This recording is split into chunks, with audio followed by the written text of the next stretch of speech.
स्वागत है आप सभी का टीचिंग गोल्स के इस लर्निंग प्लेटफॉर्म पर। आई होप आप सभी लोग अच्छे होंगे, आपकी तैयारी अच्छी चल रही है। हम यहाँ पर प्रिपरेशन कर रहे हैं HSSC CET मेंस एग्जाम की, जिसके अंदर मैंने आपका स्टार्ट करा हुआ है डिज़ास्टर मैनेजमेंट का। आज टॉपिक नंबर 3 रहने वाला है। जिसने भी 1 और 2 टॉपिक नहीं देखा है तो आपको इस वीडियो के डिस्क्रिप्शन में प्लेलिस्ट का लिंक मिल जाएगा। आप उस प्लेलिस्ट में जाकर के सारे टॉपिक्स को अवेल कर सकते हो। ठीक है, तो आज की इस क्लास में हम डिस्कस करेंगे क्लाइमेट चेंज के बारे में, जो कि आपका बहुत इंपॉर्टेंट टॉपिक है और यहाँ से क्वेश्चन बिल्कुल आएगा, आपसे बिल्कुल पूछा जाएगा। इसके कॉजेज़ पर बात करेंगे कि आखिर ये हुआ कैसे है, सारी चीज़ें इतना बदलाव एनवायरनमेंट में क्यों हो गया है, क्या इसके कारण है, और कुछ कन्वेंशन को स्टडी करेंगे। नेशनल और ग्लोबल यानी कि इंटरनेशनल लेवल पर क्या कुछ चीज़ें क्लाइमेट को लेकर के करी जा रही है, जो कि फैक्चुअल चीज़ें आ जाती हैं और आपसे HSSC बिल्कुल ये सारी चीज़ें पूछता है। तो बहुत सारी चीज़ें हम यहाँ पर डिस्कस करेंगे, जैसे कि आपका पेरिस एग्रीमेंट को डिस्कस करेंगे, काइटो प्रोटोकॉल को डिस्कस करेंगे, IPCC को डिस्कस करेंगे, और नेशनली भी जो आपके जितने भी आपकी ऑर्गेनाइजेशन हैं उनको भी डिस्कस करेंगे, जो कि डील करते हैं क्लाइमेट चेंज के बारे में। अगर आपको वीडियो पसंद आता, आपको सेशन अच्छे लगते हैं तो ज़रूर इसको लाइक करें और सभी के साथ शेयर करें, सभी ग्रुप्स में शेयर कर दें, ताकि जो भी प्रिपेयर कर रहे हो, बिकॉज मैक्सिमम कैंडिडेट इस चीज़ के लिए प्रिपेयर कर रहे होंगे। और चैनल पर नए हैं तो टीचिंग गोल्स को सब्सक्राइब जरूर से कर ले, बिकॉज ये करना बिल्कुल फ्री होता है। बिना टाइम वेस्ट करे बढ़ते हैं आज के अपने क्लास के तरफ। व्हाट इज़ क्लाइमेट चेंज, जलवायु परिवर्तन क्या है।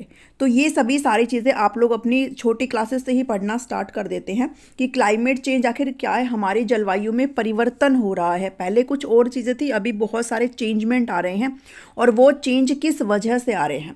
बट आपको यहाँ थोड़ा सा एक चीज़ें समझनी है कि कई बार हम लोग क्लाइमेट में और कई बार हम लोग वेदर में जो है कन्फ्यूज़न यहाँ पर क्रिएट कर लेते हैं। इसी कन्फ्यूज़न को दूर करेंगे। जो क्लाइमेट होता है वो आपका जलवायु होती है, और जो वेदर होती है, वेदर मतलब मौसम होता है। ठीक है, हम कई बार इस चीज़ को सेम मान के चल बैठते हैं कि भाई क्लाइमेट मतलब मौसम ही है, लेकिन नहीं, ये दोनों चीज़ें अलग अलग होती है, डिफ़र करती है। इसके बीच में जब आप डिफरेंस समझ जाएंगे आपको ये चीज़ें समझ में आ जाएगा। वेदर का मतलब होता है जब आपकी atmospheric condition day to day अगर देखी जा रही है, मतलब डेली बेसिस पर आपका मौसम कैसा है, अगर वो देखा जा रहा है तो वो आपका वेदर होता है। जैसे किसी दिन अगर आंधी आ रही है, किसी दिन अगर बारिश आ गई है, तो वो आपका वेदर होता है। भाई आज बादल आए हुए हैं, आज बारिश आने की संभावना है, तो ये सारी चीज़ें आपकी वेदर के अंदर काउंट होती है, जो कि डे टू डे होता है और बहुत ही शॉर्ट पीरियड ऑफ टाइम के लिए ये सारी चीज़ें हम लोग कैलकुलेट करते हैं। ठीक है, तो अगर एटमॉस्फेरिक कंडीशन आपकी अगर देखी जा रही है डे टू डे बेसिस पे, या फिर आप कह लो कि बहुत ही शॉर्ट पीरियड ऑफ टाइम के लिए, तो आपका वेदर होता है, उसे आप मौसम बोलते हो। वहीं अगर बात करें क्लाइमेट की, तो जलवायु आपका होता है किसी भी क्षेत्र का, किसी भी रीजन का एटमॉस्फेरिक कंडीशन ही देखा जाता है, बट वो आपका डे टू डे बेसिक का नहीं देखा जाता, बल्कि बहुत ही लॉन्ग पीरियड ऑफ टाइम का देखा जाता है। भाई एक लंबे समय तक वहाँ पर कैसा कंडीशन चला आ रहा है, वहाँ का टेम्परेचर कैसा है, वहाँ की ह्यूमिडिटी कैसी है, वहाँ का विंड कैसा है। ठीक है, बहुत सारी चीज़ें इस पर डिपेंड करती है। तो एक लंबे इंटरवल के दौरान वहाँ का एटमॉस्फेरिक कंडीशन कैसा रहा है, वहाँ का एवरेज टेम्परेचर कैसा रहा है, वहाँ की चीज़ें कैसी रही है, वो उसका क्लाइमेट कहलाता है। अब ये डे टू डे बेसिस पर नहीं होता, बल्कि ये हजारों कह रही हूँ, काफ़ी सालों का होता है। जैसे अप्रोक्स अगर लेकर के चलते हैं तो ये महीने का भी हो जाता है और सालों का भी हो जाता है। जैसे 25 से 30 साल भी आप इसको कैलकुलेट करके चल सकते हो। तो क्लाइमेट चेंज आपका लंबे इंटरवल के लिए होता है, वेदर आपका बहुत ही शॉर्ट पीरियड ऑफ टाइम के लिए होता है। ठीक है, आई होप अब आपको क्लाइमेट क्या होता है समझ में आया होगा। अब इस क्लाइमेट के अंदर किसी भी क्षेत्र का जो क्लाइमेट होता है, जैसे आपका डेजर्ट का क्लाइमेट अलग होता है ना, जो भी आपका ट्रॉपिकल रीजन होता है जहाँ पर बारिश काफ़ी होती है, वहाँ का आपका क्लाइमेट अलग होता है। तो हर जगह का क्लाइमेट अलग होता है। क्लाइमेट के अंदर चेंज आता जा रहा है, कोई भी क्षेत्र है उसका जो जलवायु का परिवर्तन है उसके अंदर बदलाव आता जा रहा है, और उसके बहुत सारे रीज़न हैं। सबसे मेन और सबसे अहम रीज़न हम इसका मान के चल नहीं सकते, बल्कि है वो एक्चुअल में रीज़न आपका ग्रीन हाउस गैसेज का एमिशन। ठीक है, ग्रीन हाउस गैसेस क्या होते हैं आई थिंक आपको सबको पता है, बट फिर भी इस चीज़ को हम बिल्कुल एक्सप्लेन करके चलेंगे। वो सारी चीज़ें कॉजेज में नीचे मैंने आपको एक्सप्लेन करके दी है। पहले आप डेफिनेशन देख लो। Climate change refers to the long term shift in temperature and weather pattern. आपका जो भी किसी भी क्षेत्र का कोई भी वेदर का पैटर्न है जो कि काफ़ी टाइम से चला आ रहा है, कोई भी आपका टेम्परेचर के अंदर जो लंबे समय तक का जो शिफ्ट चला आ रहा है, वो क्लाइमेट चेंज कहलाता है। ये आपका नेचुरल भी हो सकता है, प्राकृतिक भी हो सकते हैं, और आपका सौर चक्र में बदलाव के कारण भी ये सारी चीज़ें हो सकती है। ठीक है, तो क्लाइमेट चेंज को आपने सबसे पहले समझना, बिकॉज आपका टॉपिक ही यही है और इसके ऊपर सारी चीज़ें आपकी डिपेंड करती है।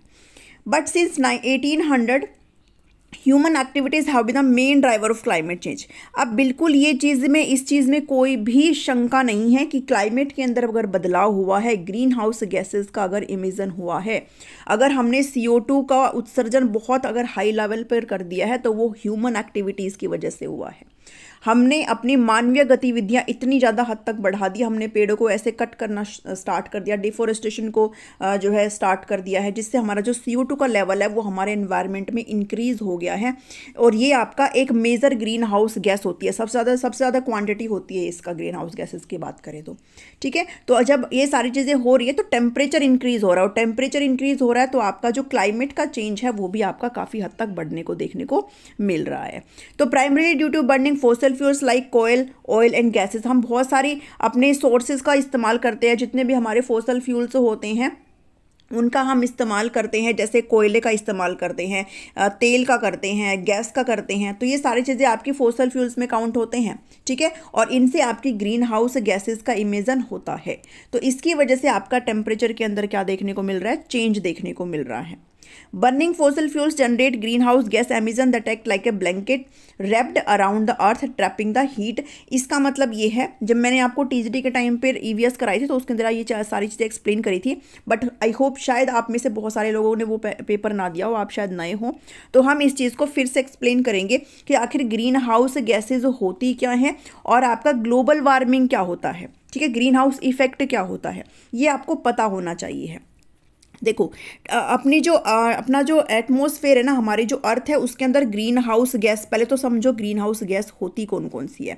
कार्बन डाइऑक्साइड होता है, मीथेन होती है, CH4 जिसको बोलते हैं, ठीक है, नाइट्रस ऑक्साइड होती है, NO2 होती है, क्लोरोफ्लोरोकार्बन होती है, हाइड्रोक्लोरोफ्लोरोकार्बन होती है। ठीक है, तो ये मेनली आपकी गैसेज होती है, जो कि कौन सी होती है, ग्रीन हाउस गैसेज होती है। और हमने एनवायरनमेंट के अंदर इन गैसेज का जो उत्सर्जन है वो कहीं ज़्यादा मात्रा में हमने कर दिया है, जिसकी वजह से हो रहा है क्या, आपके टेम्परेचर का इंक्रीमेंट हो रहा है, यानी कि तापमान में बढ़ोतरी हो रही है।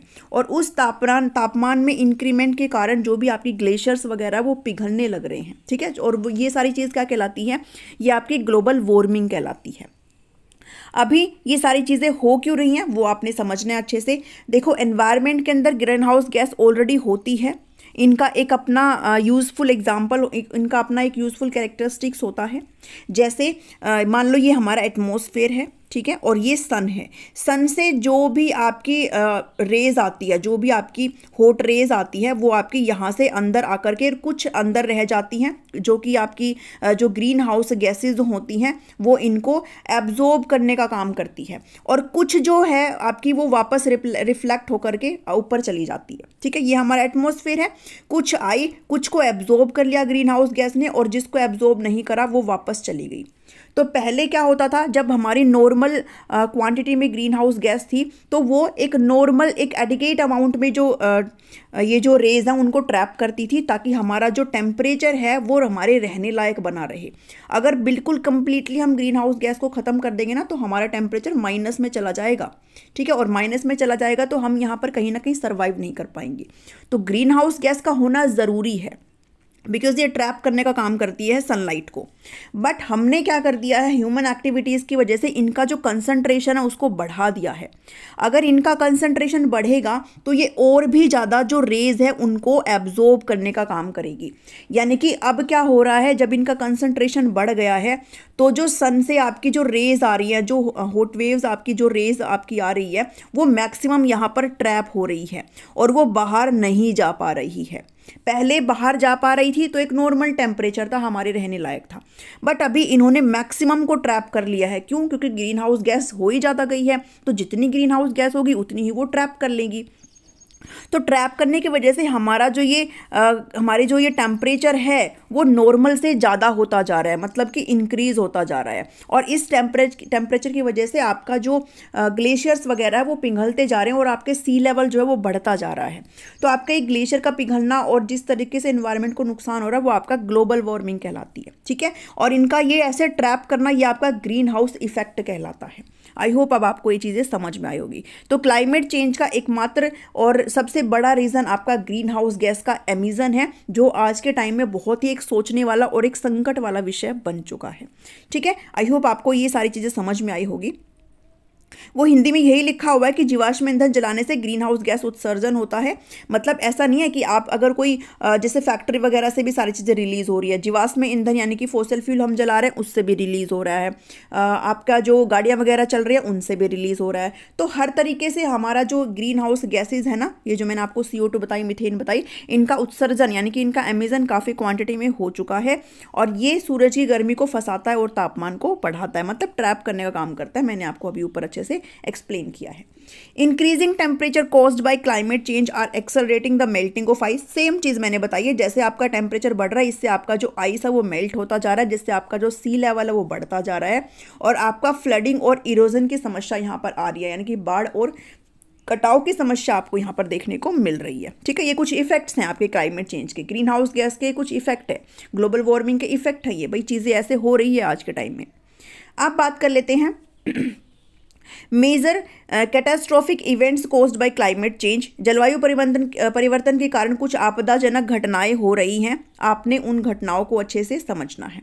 अब टेम्परेचर में राइज हो रहा है, अर्थ का जो टेम्परेचर उसमें राइज हो रहा है due to the increase in greenhouse gases atmosphere में, जो कि आपकी CO2 होती है, resulting from human activities such as the burning of fossil fuels and deforestation. भाई CO2 एक तो हम भी तो रिलीज कर रहे हैं, हम जब सांस लेते हैं और जब हम एक्सेल करते हैं तो हम CO2 को एक्सेल करते हैं, इनहेल करते हैं तो हम ऑक्सीजन को इनहेल करते हैं, CO2 को हम बाहर छोड़ते हैं। अगर पेड़ होंगे, ज़्यादा से ज़्यादा पेड़ होंगे तो इस CO2 को पेड़ क्या कर पाते हैं, बैलेंस कर पाते हैं। बट हम CO2 का उत्सर्जन ज़्यादा मात्रा में कर रहे हैं, सिर्फ हमारे सांस छोड़ने से ये CO2 नहीं जनरेट हो रही है, फॉसिल फ्यूल से भी हो रही है, ठीक है। और साथ ही जब हम डिफोरेस्टेशन कर रखा है हमने, जब हमने पेड़ सारे कट करने हमने स्टार्ट कर दिए हैं अपने सेल्फ पर्पज़ के लिए, तो कहीं ना कहीं CO2 का जो क्वांटिटी है वो बहुत ज़्यादा बढ़ता जा रहा है और ये एक मेजर ग्रीन हाउस गैस का काम करती है, ठीक है। तो यहाँ पर आपको ये चीज़ें समझनी है। अब मेजर कुछ इवेंट्स हैं आपके, कुछ चीज़ें यहाँ पर, जैसे सबसे पहली जो मेन है वो आपका concentration of green house gas. आपकी जो भी ग्रीन हाउस गैस है उनकी सांद्रता में उनकी वृद्धि हो गई है। अब इन ग्रीन हाउस गैस में कौन कौन सी होती है, आपका एग्जाम में शायद मे बी ये भी पूछ ले, बिकॉज पूछा गया है। तो ग्रीन हाउस गैस में आपकी CO2 आती है, मीथेन आती है, नाइट्रस ऑक्साइड आती है, क्लोरोफ्लोरोकार्बन भी आती है, ठीक है, और भी सारी गैसेज आती हैं। तो इन्होंने were all at record high, यानी कि 2021 में बहुत ज़्यादा अमाउंट में इनका एमिशन हुआ है। तो ये कुछ इवेंट्स हैं, यानी कि कुछ चीज़ें हैं जो कि आपकी क्लाइमेट चेंज से और या आप कह लो कि ग्रीन हाउस गैस की वजह से सारी चीज़ें हो रही हैं। Emission of methane which is 25 times more potent than carbon dioxide is causing global warming, in fact increase at the faster pace. ये सबसे ज़्यादा रेट पर ये इवॉल्व हो रही है, इसका उत्सर्जन किया जा रहा है मीथेन का, जो कि आपका एक ग्रीन हाउस गैस है, 25 गुना ज़्यादा शक्तिशाली आपकी कार्बन डाइऑक्साइड के कंपेयर में। तो ये एक सोचने वाली विषय है। उसके बाद टेम्परेचर की बात करें तो टेम्परेचर तो आपका हाइक हो ही रहा है। ग्लोबल एवरेज टेम्परेचर 2022 में यहाँ पर 1.15 डिग्री सेल्सियस हो गया है, मतलब कि 1850 से 1900 के बीच में जितना एवरेज था उससे भी ज़्यादा यहाँ पर इवॉल्व होता जा रहा है, ठीक है। तो ये एक थोड़ा सा सोचने का विषय है। उसके बाद सी लेवल की अगर बात करें तो सी लेवल तो आपका ऑलमोस्ट डबल टाइप ही हो गया है, ठीक है। पास्ट अगर 30 ईयर्स में देखा जाए तो आपका जो सी लेवल है वो काफ़ी ज़्यादा यहाँ पर एनहांस हो गया है। सी का जो लेवल है, पानी का जो लेवल है समुद्र में, वो काफ़ी बढ़ चुका है और ये एक सोचने वाली विषय है। उसके बाद बात करते हैं ओशियन हीट की। तो overall 55% of ocean surface experienced at least one marine heat wave in 2022। कुल मिलाकर समुद्र की सतह के 55% हिस्से ने 2022 में कम से कम एक समुद्री हीट वेव का अनुभव किया है। तो ये भी एक इम्पॉर्टेंट चीज़ है जो कि आपने यहाँ पर ध्यान में रख लेनी है। अब कुछ बात करते हैं आपके कुछ नेशनली और इंटरनेशनल लेवल पर आपकी क्लाइमेट चेंज को लेकर के क्या कुछ चीज़ें करी जा रही है नेशनली और ग्लोबल लेवल पर, वो सारी चीज़ें हम बिल्कुल देख करके चलेंगे, बिकॉज हम सिंपल चीज़ों के साथ नहीं जा सकते हैं। HSSC है ये डाटा पे ज़्यादा काम करता है, तो मैंने अपनी तरफ से पूरी कोशिश करी है मैं आपको सारे डाटा जितने भी कन्वेंशन हो रहे हैं, जो भी सारी चीज़ें क्लाइमेट चेंज को लेकर के नेशनली इंटरनेशनली हम कर रहे हैं अपने लेवल पर, वो सारे हम इस वीडियो में कवर करेंगे। नेशनल लेवल पर अगर बात करूं तो NAPCC आपने पढ़ना है, national action plan on climate change. ये एक राष्ट्रीय प्लान है क्लाइमेट चेंज के ऊपर, जलवायु परिवर्तन के ऊपर इंडिया का, जो कि आपने पढ़ना है NAPCC, इसको ध्यान में रखना। ये जो प्लान है इसको लॉन्च किया गया था 2008 में by prime minister council on climate change, ठीक है, जलवायु परिवर्तन परिषद द्वारा इसको 2008 में प्रधानमंत्री के द्वारा स्टार्ट किया गया था। It aims at creating awareness among the representative of the public. ये एक तरीके से इसका काम क्या है, अवेयरनेस क्रिएट करना है, लोगों को जागरूक करना है। भाई जो रिप्रेजेंटेटिव्स होते हैं पब्लिक के, जो प्रतिनिधि होते हैं, उनको जागरूक करने का काम है। सरकार की जितनी भी विभिन्न एजेंसियां हैं उनको बताने का, वैज्ञानिकों को, उद्योग को, समुदाय के बीच जलवायु परिवर्तन से उत्पन्न खतरे यानी कि क्लाइमेट चेंज से जो सारी चीज़ें, जो समस्याएं, जो इशू यहाँ पर क्रिएट हो रहे हैं उसके बारे में अवेयर कराने का काम ये NAPCC करता है, और इसका मुकाबला करने के बारे में जागरूकता पैदा करना है। भाई हम कैसे चीज़ों को देख सकते हैं, अगर कोई चीज़ हो रही है, अगर कोई इशू क्रिएट हुआ है तो उसके बारे में अवेयरनेस होनी बहुत ज़रूरी होती है, ठीक है। तो ये एक चीज़ है, और अवेयरनेस अगर हम कर रहे हैं तो साथ ही हमें ये भी पता होना चाहिए कि हम ऐसा क्या कर सकते हैं कि हम इस चीज़ से छुटकारा पा सके। तो NAPCC का मकसद एक ये होता है। इसके अंदर 8 नेशनल मिशंस होते हैं। There are 8 national missions forming the core of NAPCC। इसके अंदर कुछ 8 नेशनल मिशंस होते हैं जो आपने ध्यान में रखने हैं।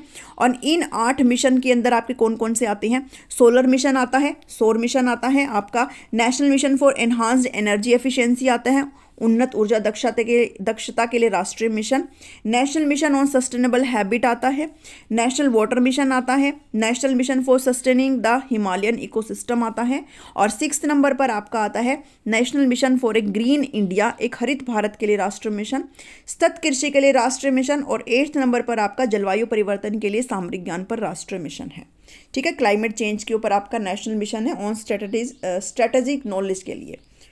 तो ये कुछ 8 मिशन है जिसके बारे में NAPCC जो है डील करता है।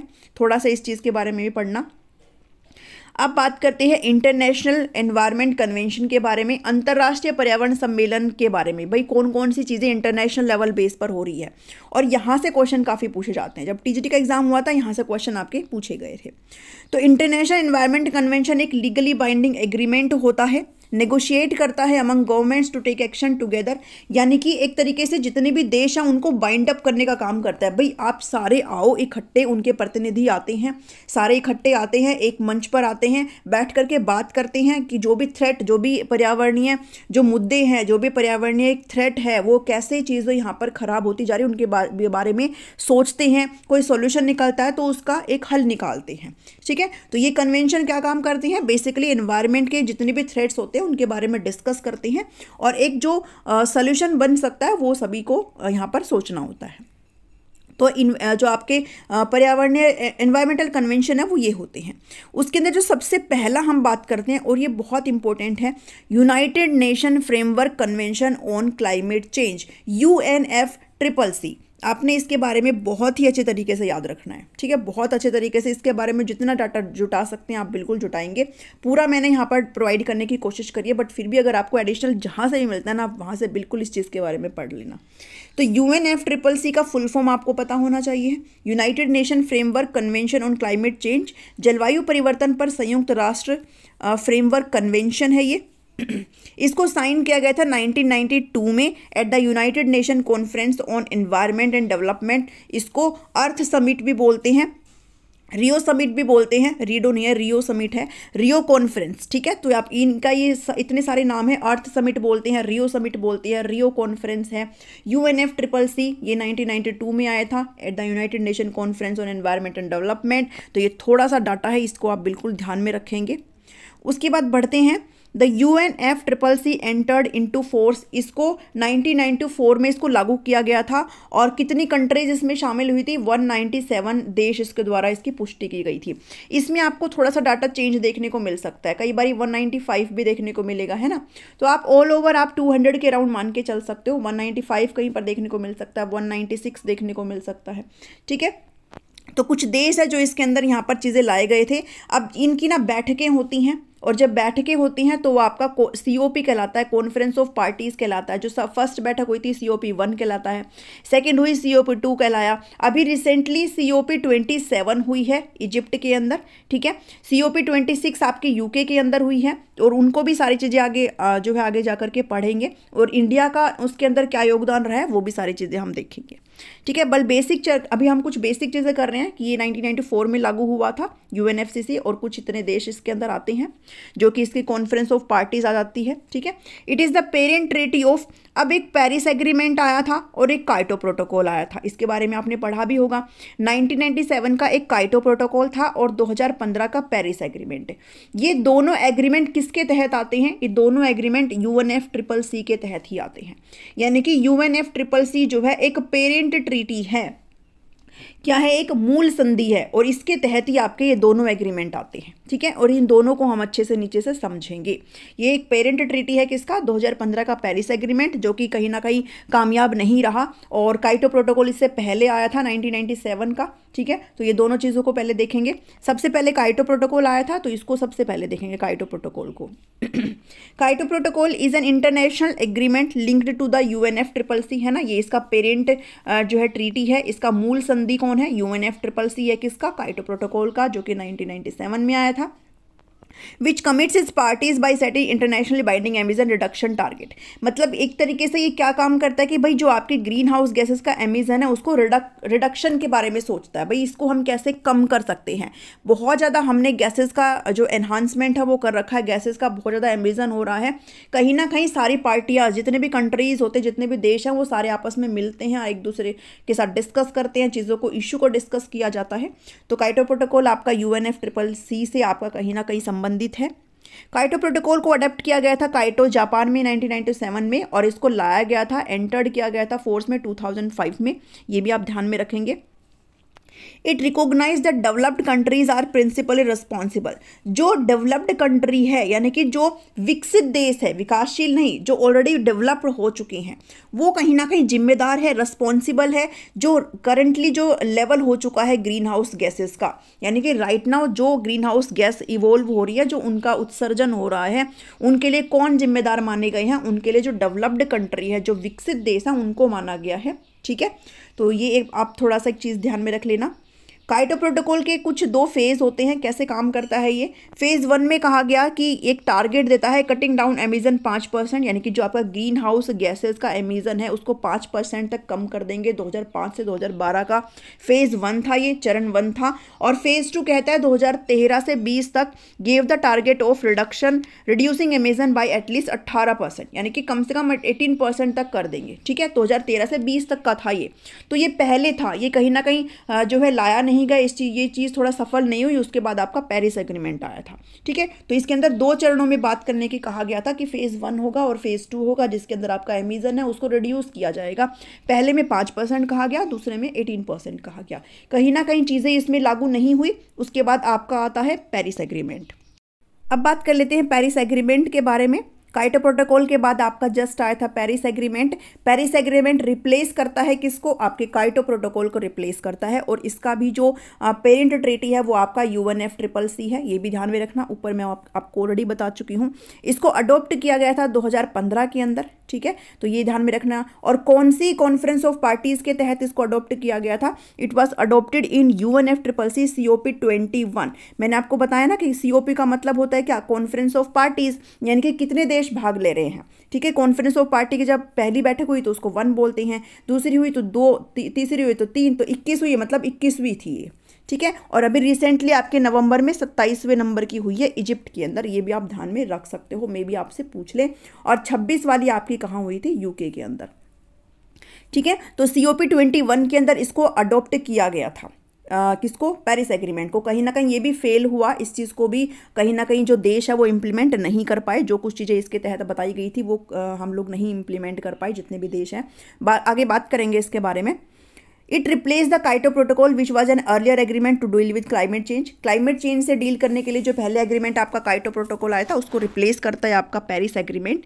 और it is a global treaty where in some 200 countries agreed. ये एक ग्लोबल मतलब क्या है, वैश्विक संधि थी एक, मतलब इंटरनेशनल लेवल की थी। इसके अंदर करीब करीब 200 कंट्रीज है जो एग्री हुए थे कि हम कोऑपरेट करेंगे और ग्रीन हाउस गैस का जो एमिशन है उसको कम करने की कोशिश करेंगे, ठीक है, क्लाइमेट चेंज के अंदर। ये सारी चीज़ें इसके अंदर हुई, पेरिस एग्रीमेंट के अंदर ये बातें हुई कि जितने भी कंट्रीज हैं वो सामने आए और उन्होंने कहा कि हाँ ये एक सीरियस इशू है और हम इस चीज़ को कहीं ना कहीं कम करने की कोशिश करेंगे, ठीक है।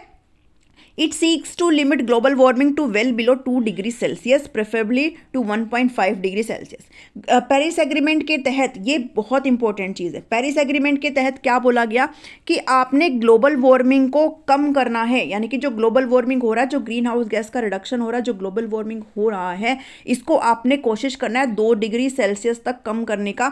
अगर आप कोशिश कर सकते हो तो आप 1.5 डिग्री सेल्सियस भी करिए compare to pre industrial level, ठीक है। बट हम लोग इसको नहीं कर पाए, 1.5 तो दूर की बात, हम इसको 2 डिग्री सेल्सियस भी नहीं कर पाए। इसलिए ऐसे माना जाता है कि जो पेरिस एग्रीमेंट है वो आपका कहीं ना कहीं फेल हो गया था, ठीक है। तो आपसे ये क्वेश्चन पूछा जा सकता है कि बताओ पेरिस एग्रीमेंट में कितना सेल्सियस तक करने को कहा गया था।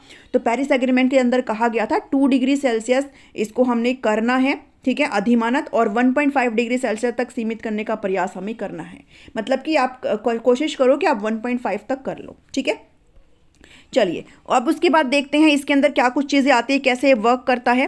Under the Paris agreement each country is required to submit and update their NDC, national determined contributions, every 5 years.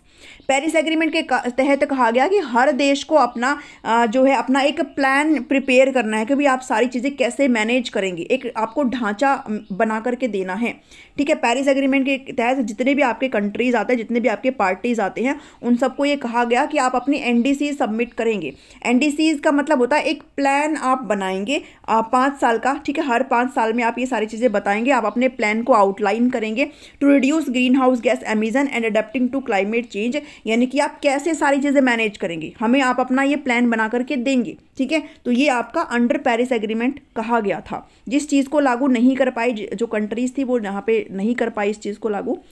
NDCs are pledges made by countries to reduce their greenhouse gases and adapt to. अब NDCs क्या है, वो एक pledge है, एक शपथ है, मतलब एक वो ढांचा है, एक वो प्लान है जो सभी कंट्रीज को देना था बना करके कि भाई हम जो है ग्रीन हाउस गैस का एमिशन कम करेंगे और हम ऐसे ऐसे सारी चीज़ों को अपनाएंगे। तो ये जो प्लान है वो नहीं दे पाए कंट्रीज, ठीक है। तो यही प्लान की बात करी गई थी आपका पेरिस एग्रीमेंट के तहत। अब बात करते हैं पेरिस एग्रीमेंट इतना न्यूज़ में क्यों आया। वो न्यूज़ में इसलिए आया क्योंकि ये कहीं ना कहीं विफल हो गया था। जो कंट्रीज थे वो यहाँ पर जो आपसे कम करने के लिए कहा गया था वो नहीं हो पाया चीज़ें, वो लागू नहीं हो पाई चीज़ें। तो एक रिपोर्ट आई थी वर्ल्ड मीटेरोलॉजिकल ऑर्गेनाइजेशन WMO की तरफ से, एक रिपोर्ट यहाँ पर रिलीज करी गई। It's state of global climate 2022 report थी विच वाज पॉइंटेड आउट जो पेरिस एग्रीमेंट है भाई WMO ने एक रिपोर्ट यहाँ पर जारी करी। ये भी आप ध्यान में रखेंगे किसने जारी करी थी। इन्होंने कहा कि जो पेरिस एग्रीमेंट हुआ था क्लाइमेट चेंज के अंदर वो अपने एजेंडा को फुलफिल करने में नाकामयाब रहा, यानी कि इसके अंदर जो कुछ चीज़ें बताया गया था वो कंट्रीज यहाँ पर फुलफिल नहीं कर पाए। और इसीलिए IPCC ने अब की बार जब 6th रिपोर्ट यहाँ पर पेश करी है, मैं नीचे इसको अच्छे से एक्सप्लेन करूंगी। IPCC ने अभी एक रिसेंटली 6th रिपोर्ट सबमिट करी है 2023 के अंदर। उसके अंदर एक कड़क वार्निंग दी गई है कि भाई पहले आप नहीं कर पाए बट अभी आपको चीज़ें करनी पड़ेंगी। आपको एक मतलब जितने भी कंट्रीज है सबको एक स्ट्रॉन्ग वार्निंग यहाँ पर दी गई है IPCC की तरफ से, ठीक है। वो हम नीचे अच्छे से डिस्कस करेंगे। After signing the agreement the last 8 years, अब जब एग्रीमेंट साइन हुआ था, जब इस समझौते यानी कि पेरिस एग्रीमेंट को, ठीक है, पेरिस एग्रीमेंट की बात हो रही है, जब पेरिस एग्रीमेंट को साइन किया गया था तो ये बताया गया कि हमें जो है कम करना है उत्सर्जन, जितने भी ग्रीन हाउस गैसेज है उसका उत्सर्जन हमें कम करना है। बट कम करने की बजाय हमने और ज़्यादा टेम्परेचर बढ़ाया है। लास्ट 8 ईयर में 2015 से 2022 के बीच में वार्मेस्ट ईयर्स इनको माना गया रिकॉर्ड ग्लोबली। वैश्विक स्तर पर जो ये ईयर रहे हैं वो सबसे गर्म माने गए। जब जबकि समझौते के तहत ये कहा गया था कि हम ये जो गर्मनेस है, ये जो वार्मनेस है, इसको कम करेंगे। कम करने के बजाय वार्मनेस और ज़्यादा इंक्रीज हुई, इसीलिए ये कहा गया कि ये जो समझौता था आपका, ये कहीं ना कहीं विफल हो गया। Globally updated national determined contribution NDC to limit global warming to 1.5 degree Celsius have failed even to achieve 2 degree Celsius. यानी कि कहा गया था कि भाई आप 2 डिग्री सेल्सियस तक करो, बट आप कोशिश करो ज़्यादा से ज़्यादा आप 1.5 कर पाओ। तो ये कहती है, जो रिपोर्ट है WMO की तरफ से जो रिपोर्ट आई, ये कहती है कि 1.5 तो दूर की बात, हम लोग 2.0 डिग्री सेल्सियस का टारगेट भी अचीव नहीं कर पाए यहाँ पर। ठीक है, और जो भी ये साल रहे हैं 2015 से 22 तक के ये जो साल रहे हैं, ये साल आपके वार्मेस्ट ईयर्स रहे हैं। तो ये एक तरीके से बहुत बड़ी सोचने की बात है कि जो समझौता था आपका, वो पूरी तरीके से यहाँ पर फेल हो गया। अब बात करते हैं सेकेंड कन्वेंशन के बारे में। हमने UNFCCC के तहत आपका काइटो प्रोटोकॉल डिस्कस किया, पेरिस एग्रीमेंट को डिस्कस किया। अब सेकेंड नंबर पर डिस्कस करते हैं आपका United nation conference on environment and development, पर्यावरण और विकास पर संयुक्त राष्ट्र सम्मेलन के बारे में बात करेंगे। UNCED है इसका नाम, इसका एब्रीविएशन, और also known as earth summit भी इसको बोलते हैं, जिसको रियो डी जेनेरियो ब्राजील के अंदर 3 से 14 जून 1992 में ये सारी चीज़ें हुई थी। थोड़ा सा डाटा देख लेना, आपने ध्यान में रखना है ये सारी चीजें।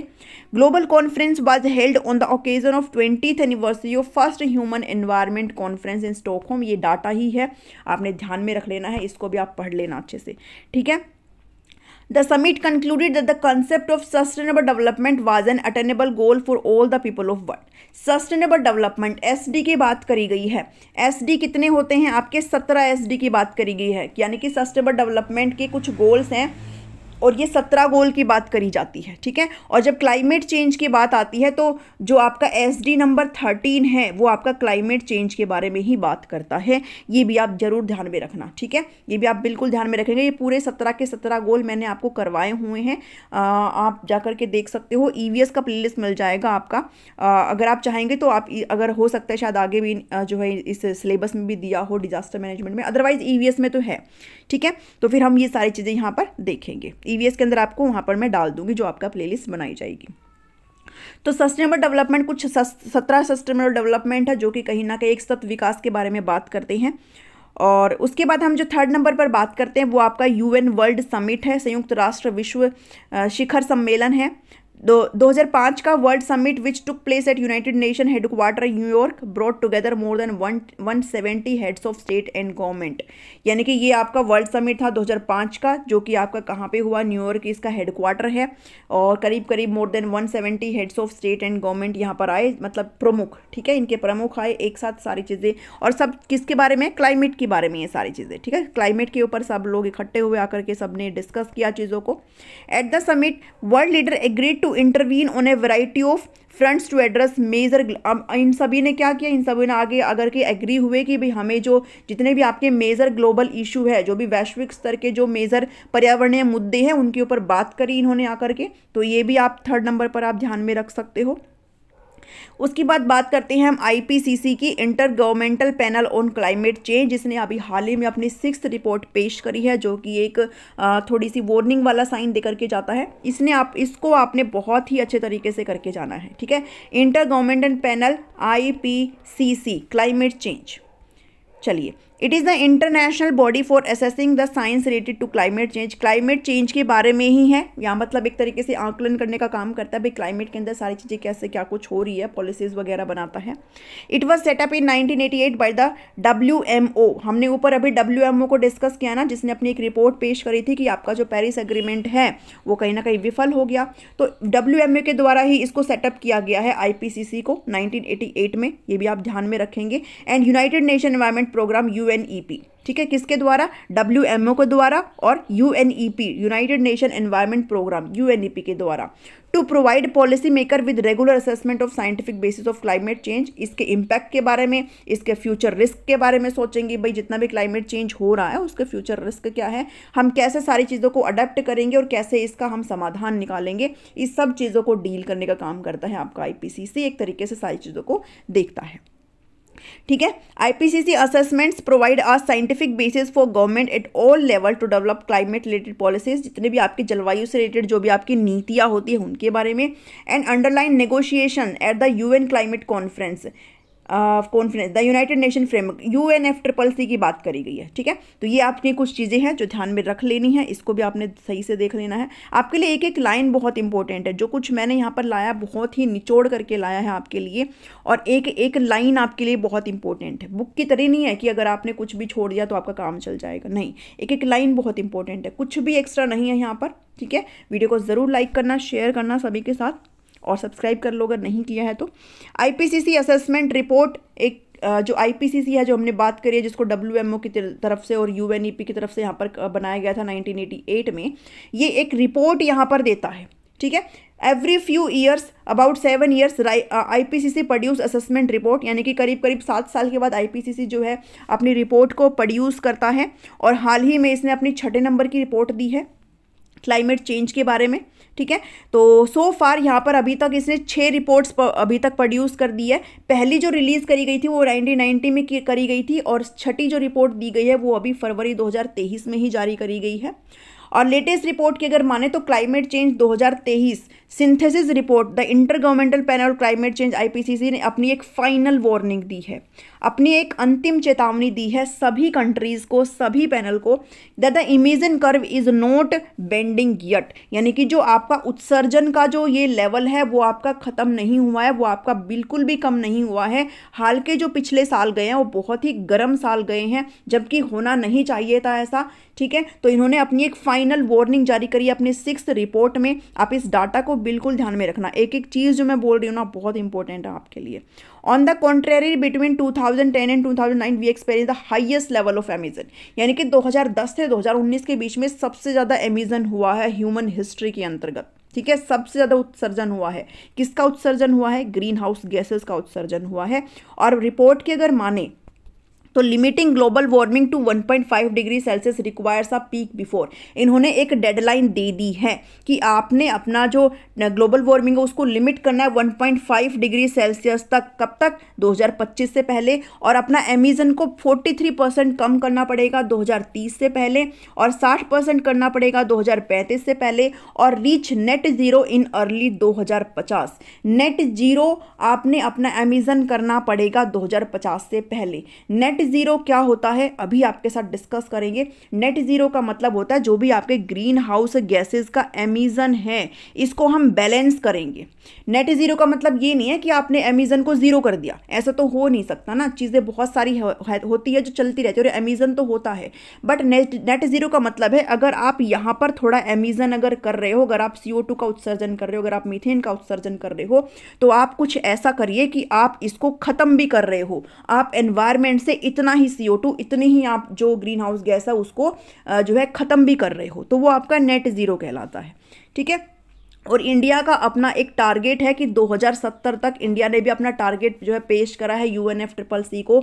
अपनी जो कॉन्फ्रेंस ऑफ पार्टी हुई थी 26 वाली, उसके अंदर इंडिया ने बोला है कि 2070 तक का हमने टारगेट रखा है कि हम भी नेट जीरो एमिशन लेकर के आएंगे 2070 तक। ठीक है, तो ये 2070 वाला भी आपने बिल्कुल ध्यान में रखना है। जो लास्ट जो वार्निंग IPCC ने दी है, ये डाटा बहुत अच्छे तरीके से रट लेना कि 1.5 डिग्री सेल्सियस आपका 2025 से पहले बात करी गई है, और एमिशन 43% 2030 तक, 60% 35 तक, और आपका नेट जीरो कब बात करी गई है कि 2050 से पहले पहले आप अपना एमिशन नेट जीरो करिए। नेट जीरो का मतलब ये नहीं है कि आप जीरो कर दो। ठीक है, the world could touch 2 degree Celsius by 2050। अपनी एक और वार्निंग में इन्होंने बोला है कि वर्ल्ड जो है, जो आपका जो विश्व है वो 2 डिग्री सेल्सियस टच कर रहा है अभी आपका ग्रीन हाउस जो ग्लोबल वार्मिंग है 2050 तक। अगर हाई एमिशन ऐसे ही चलता रहा तो हमारा जो 2 डिग्री सेल्सियस है वो 2050 तक हो जाएगा, और 2049 और 54 आपका तक कब हो जाएगा? जब आप इंटरमीडिएट यानी कि आप मध्यम तरीके से अगर एमिशन करते हैं और लो तरीके से अगर एमिशन हो रहा है ग्रीन हाउस गैसेस का, तो फिर 2054 तक आप जा सकते हो। ठीक है, तो ये थोड़ा इंपॉर्टेंट है कि 2 डिग्री सेल्सियस तक कब का बोला गया है? 2050 तक हम लोग अचीव कर लेंगे इस चीज़ को, बिकॉज जिस तरीके से हम लोग एमिशन करते जा रहे हैं, जिस तरीके से हम लोग उत्सर्जन करते जा रहे हैं ग्रीन हाउस गैसेस का, उस हिसाब से अगर देखा जाए तो हम 2050 तक 2 डिग्री सेल्सियस को टच कर लेंगे। अब बात करते हैं नेट जीरो एमिशन हम इतनी देर से कर रहे हैं, होता क्या है?